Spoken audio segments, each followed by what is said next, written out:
Sabi ni Ping Lacson, yung mga politiko niya na nag-udyok ng perjury, dapat i-disqualify sa anumang posisyon sa gobyerno. Ayan na, sabi ni Ping Lacson, I will file a bill imposing heavier penalty and fine for subordination of perjury, or if a person induces or forces another to commit perjury, while figuratively testimonies and recantation. So yun mga kababayan, palagay ko before December matatapos na yan. So mahaba talaga mga kababayan. Medyo siyempre napapagod na rin yung mamamayang Pilipino kasi kahaba-haba ng kwentuhan, kahaba-haba ng usapan sa Senado. Alam naman natin si Sara guilty. Nagbabagang mga balita at pagtalakay sa mga isyu ng lipunan. Bulsa! Opinyon, banat at paglalantad sa katotohanan. Bulsa! What you see is what you get. You decide. Hello po mga kababayan, si Dante Maravillas. Ganda tong proposal mga kababayan ni Senator Ping Lacson at saka ni mamamayang liberal party list representative Laila de Lima. Sabi ni Ping Lacson, yung mga politiko niya na nag-udyok ng perjury, dapat i-disqualify sa anumang posisyon sa gobyerno. Correct, mga kababayan. Dapat hindi po sila hayaan makatakbo pa.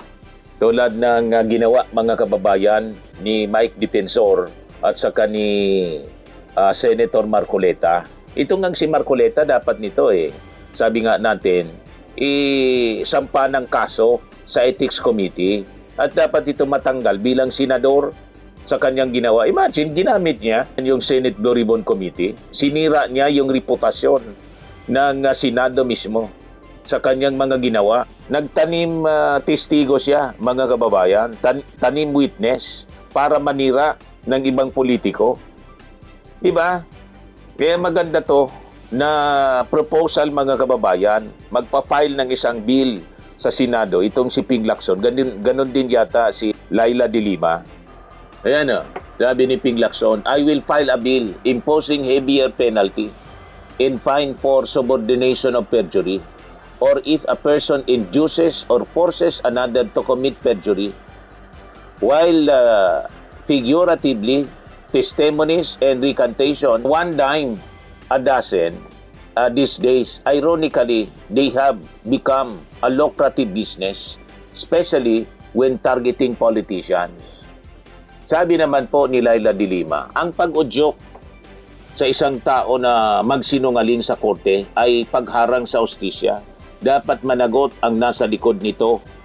At kung opisyal o kawani ng gobyerno ang nanghikayat, namilit o nagbayad para sa mali o imbentong testimonya, dapat silang patawan ng mas mabigat na parusa at habang buhay na pabawalang manungkulan sa pamahalaan. Correct. Perpetual disqualification. Sigurado tayo mga kababayan na hindi lang si Marcoleta at si Mike Defensor ang nasa likod nito. Sabi nga natin, middleman lang ito, middleman itong si Marcoleta at si Mike Defensor. May mga nasa likod pa nito mga kababayan na mga maleta boys. Di ba?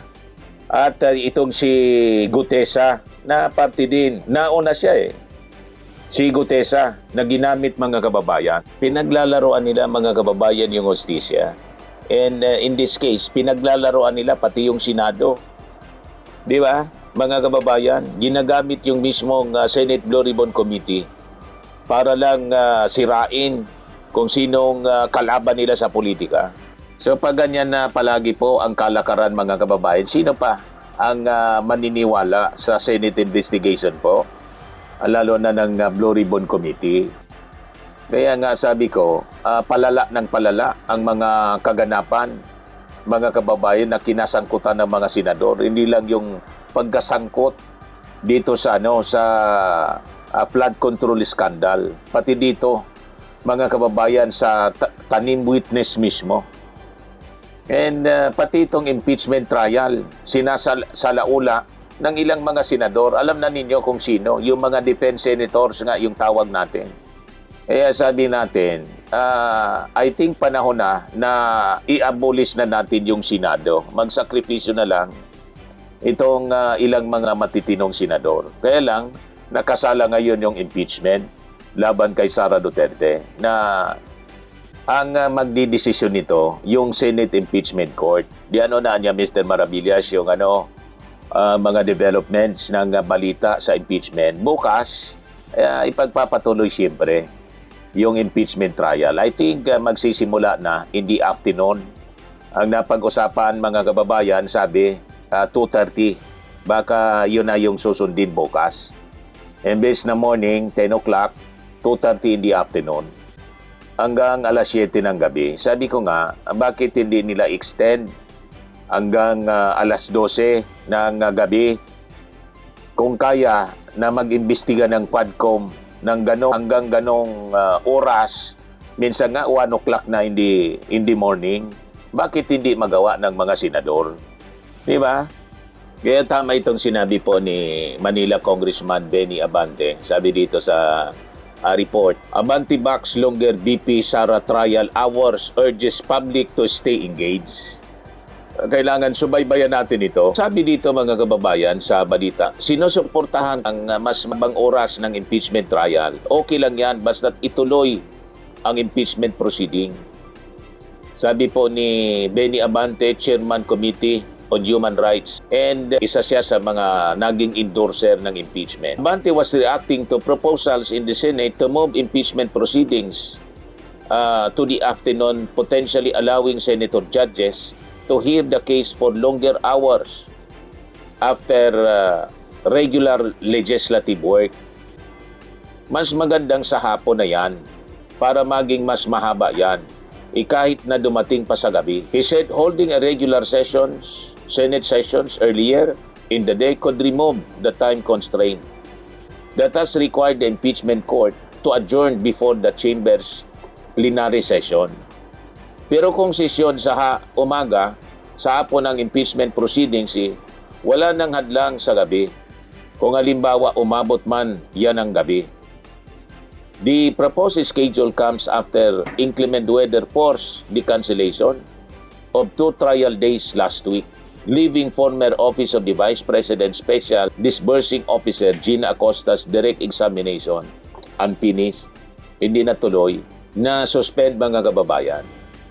Acosta is expected to return to the witness stand when the Senate Impeachment Court resumes proceeding on Monday, bukas mga kababayan. Pagka minsan, sabi ni Abante, kasi napapagod na rin ang publiko. Ang pakiusap ko lang, iiwag po silang mapagod. Abante urged the public to look beyond personalities and closely examine the evidence involving the 4 impeachment articles na isinampa laban kay Sara Duterte. Hindi po pinag-usapan dito ang personality. He said the public deserves to understand the basis of the charges and the evidence presented rather than leave the matter solely to the senator judges. Kinakailangan po malaman ng taong bayan yan, hindi lamang yung impeachment court, kundi dapat malaman ng taong bayan kung bakit. So yun mga kababayan, palagay ko before December matatapos na yan. So mahaba talaga mga kababayan. Medyo siyempre napapagod na rin yung mamamayang Pilipino kasi kahaba-haba ng kwentuhan, kahaba-haba ng usapan sa Senado. Alam naman natin si Sara guilty. Yun malang sa unang article na tinalaga yung pagbabanta. Alam na natin na guilty, pinahaba pa ninyo. Pati yung paglustay ng confidential funds. Alam natin na guilty. Tinuro na mismo ni Acosta ang nag-utos, mga maling utos, lahat, violations ng COA rules. Si Sara Duterte mismo. Kaya sabi po niya, ni Benny Abante, yung naging testimony niya ni Gina Acosta, napakahirap yun baliktarin. It's hard to undo.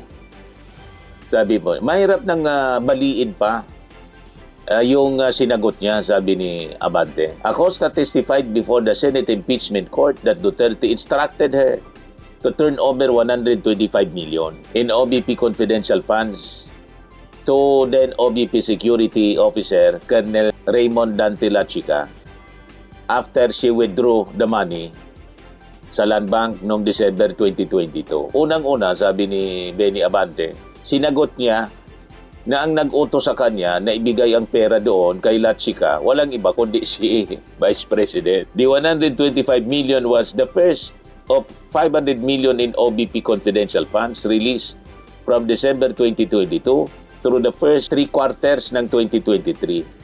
Acosta subsequently withdrew 3 more 125 million.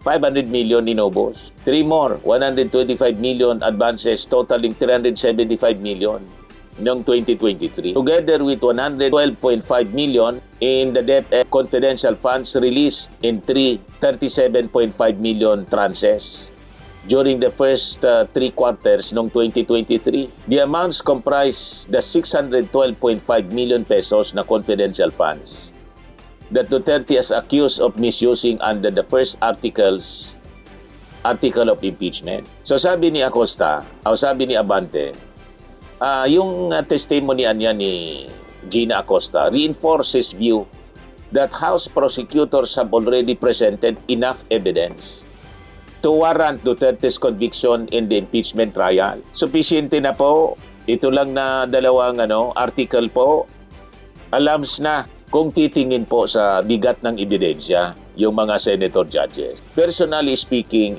na-prove na ng prosecution na talagang dapat ang Vice President ma-impeach. Ang ibig niya sabihin, ma-convict siya, na-impeach na siya sa Congress. Ma-convict si Sara, mga kababayan, ng Senado. So there's nothing anymore to prove sapagkat na-prove na ng prosecution team. The final determination of whether Duterte should be convicted or acquitted rests with the senator judges, syempre, after the prosecution and defense complete the presentation of evidence.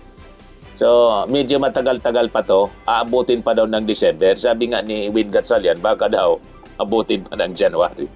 Huwag naman ninyo, paabutin pa ng January. Napakahaba na niya. He said, a central question is whether it was proper for Duterte as an impeachable official and head of the OBP to direct the transfer of confidential funds to Lachica, who was not an organic OBP employee. Bawal yun sa batas, mga kababayan. Walang karapatan si Lachica ang humawak ng pera. Si Acosta lang, si Gina Acosta. Kaya lang walang magawa si Gina Acosta kasi inutos ni Sara. Hindi siya makasuway. Kaya talagang ang final accountable officer dito, si Sara Duterte. Siya yung nag-utos eh. So ang pinag-usapan dyan ay proper ba yung ginawa niya? Tama ba yung ginawa niya? Pangatlo, iniutos ng Vice President kay disbursing officer na dapat yan ay ibigay kay Lachica, no? Na hindi naman siya organic na empleyado ng OBP. Abante also rejected the defense argument that Acosta offered nothing new because she had previously testified about Duterte's instruction during a House investigation. Maring hindi bago yan, pero sinabi niya uli yan, na-prove, mga kababayan, na talagang ultimately ang may sala dito si Sara Duterte.